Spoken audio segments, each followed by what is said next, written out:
Welcome back to Cyber Sea of Galilee, DSMME, on September 17th. We're kind of speeding through September, aren't we?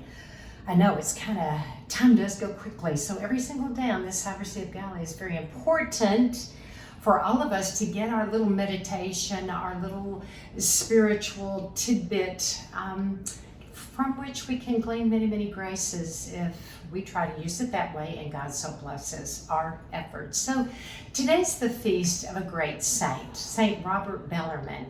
You probably have heard of him. You probably don't know that much about him. He lived in the 16th century. He was born in 1570.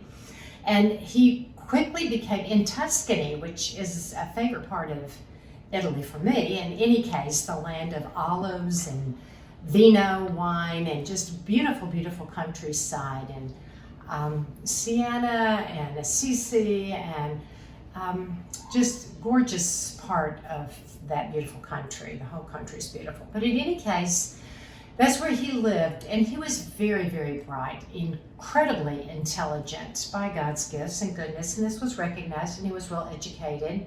He became a Jesuit, so a member of the Society of Jesus, and he loved that vocation, and he loved his priesthood.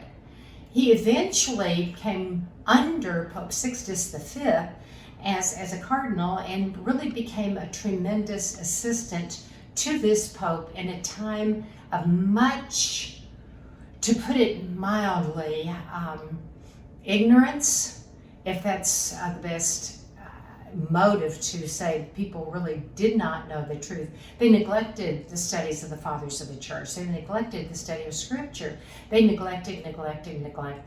And Robert Bellarmaine, with his very keen mind, really put himself towards studying these things. And so he became a great gift to the church at a time of an anti-intellectual or an anti-give your energies to study truth age, which sometimes I think we're in the middle of some of that too.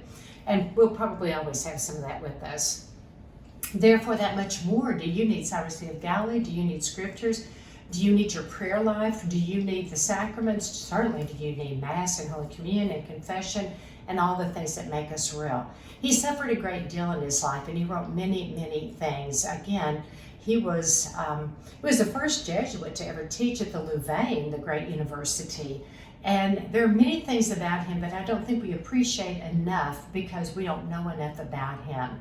But if you really do study his life, he is one of those quieter saints who gave his whole life to truth, to writing, helping out with the catechisms, and many, many writings. And we really owe this to this tremendous Jesuit scholar, that he really became a great saint in the church, and one who seminarians and priests and religious women and men and the laity really should read more, so that we get to know our faith that much more. So today, on this beautiful feast day, let's really pray for an active mind, which we can turn then to God, for an ability to grasp truth, and, like Saint Robert Bellarmaine, to stand up for truth in the midst of chaos, stupidity, and every other motive that might affect us, trying to dwindle our courage in professing the truth. Be courageous in truth, like the great Saint Robert Bellarmaine. God bless you. Signing off from Cyber Sea of Galilee, DSMMA.